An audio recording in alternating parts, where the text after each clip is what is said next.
I'm Mayor David Black, and this is City Happenings.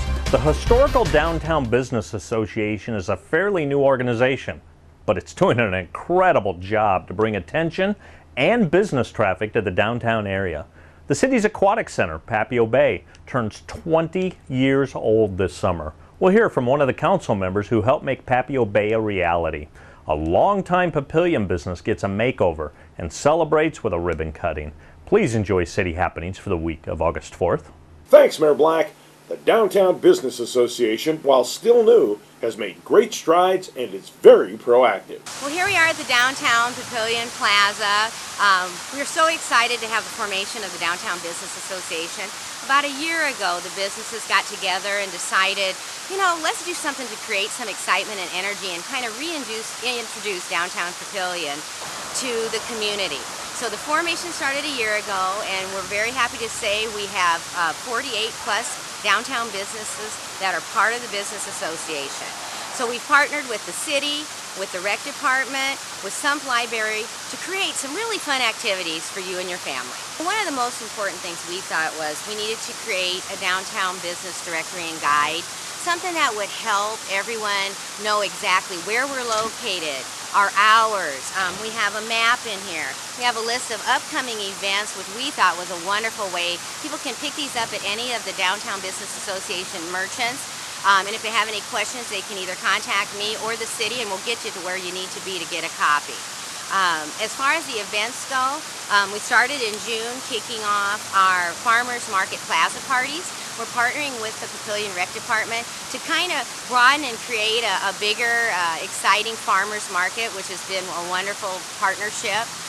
One Wednesday a month, we partner and we bring some activities to the First Street Plaza.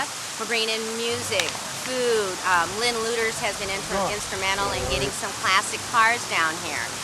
We've got the I-80 stock cars coming this summer. And later in the fall, we're going to have Paws on the Plaza, which is our dog-friendly event. And so you'll be able to bring your pets and have all kinds of pet activities down here for them. We hear every time people come down here and walk around, we get this comment over and over again, like, we had no idea there were this many businesses down here.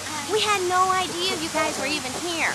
So we are kind of recreating the downtown Papillion that maybe happened back in the 70s when there were a lot of small shops, and we had a period when things slowed down a little bit. And I'll tell you, in the last 2 years, we just keep getting more and more people interested in opening new shops in downtown Papillion, which is great for the community because it brings that small town feel, but yet it gives activities and shopping right here locally. You don't have to go all the way to Omaha to have some fun shopping. We started last year. I told you how the formation started. Prior to that were many months of meetings, sitting up in City Hall with Mayor Black. I'm not in this alone. Gene with Gene's Auto, Thad with State Farm, Wayne with Runza, Pat with Taylor Dose Mortuary. They've all been instrumental in putting our brains together and creating this group that has grown over the past year. We're very proud of it. I'm a very passionate person about downtown Papillion, and I think with this formation of the group, so many of us have gotten to know each other. Before we were just business here, business there. We maybe didn't personally connect. Now we've really connected and we know each other and we call each other and talk about, hey, let's get together for our meeting next week. And Boyd Dingman, who jumped in most recently at Dingman's Collision, has been a fabulous addition to downtown Papillion. He's hosted our last 3 meetings and we're really thrilled to have him here. But it's just the new people coming in and they're not hesitant. They're jumping on board right away as soon as they start their business. The new Wisconsin Cheese House that's coming in up the hill. Right away, as soon as they were ready to get things rolling, we want to be a part of this. So it's that, I think, sense of pride in our business and sense of pride in Papillion that is making us strong. Papio Bay Aquatic Park is 20 years old. City Happenings talked with a council member who was in on the plan from the beginning. Tori, it's hard to believe that it's been 20 years. At the time that we did this, there were a lot of things that went into it. It was a pretty risky thing at the time for the council to do, and the mayor during that time period. We had to determine a few things like, do we really need one? Does the public want it? And that was pretty obvious. We'd heard for years, even prior to my time on the council, people were asking about a municipal pool. So that really wasn't a big issue. But then we had to decide where we're going to locate it, what kind of design it was going to be, And it was unique, as you said, at the time, because this type of aquatic center just really didn't exist in the state. We were the first one to have a zero-depth pool. And while it was a little bit of a risk, we decided to do it this way primarily because it's really geared towards family. It's not just because it really came down to a design of whether it's a rectangular hole in the ground with the traditional concrete around it, or we do something different with more family. And ultimately, even though we had a lot of discussion within the council, we ended up with what we see today 20 years later. This held up very well. It was worth it because it provided something for the families in this community that didn't exist. Back in those days when we put this in, we had a membership pool here, obviously, that served a need.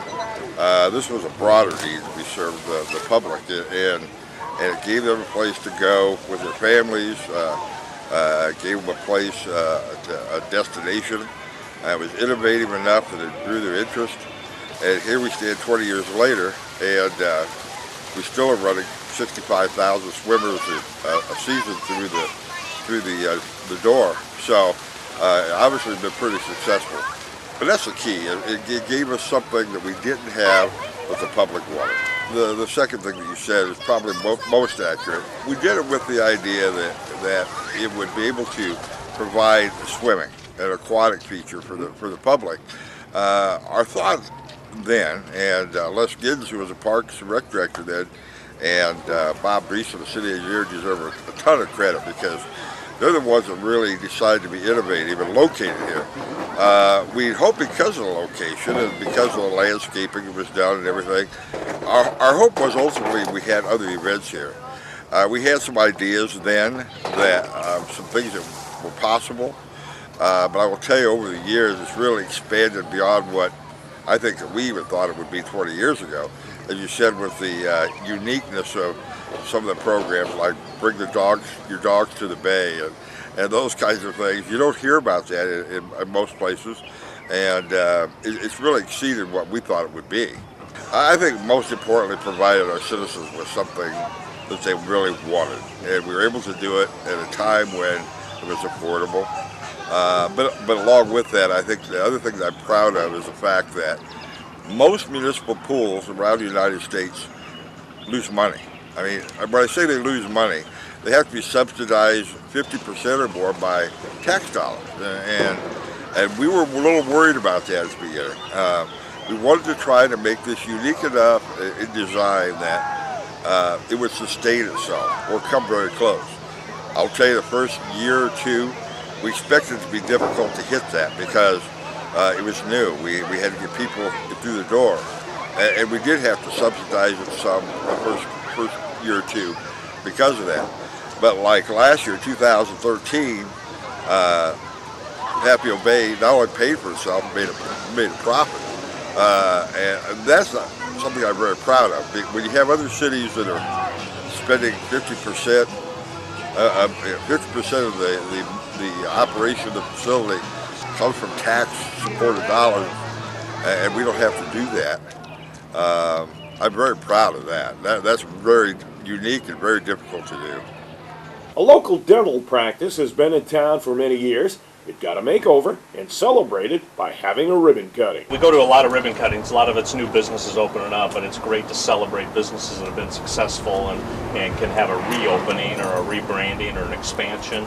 And nothing better than local people owning local business and giving back. So we just want to celebrate with you and tell you thank you from the community. Thank you very much. Appreciate it. Thank you. All right. 1, 2, 3.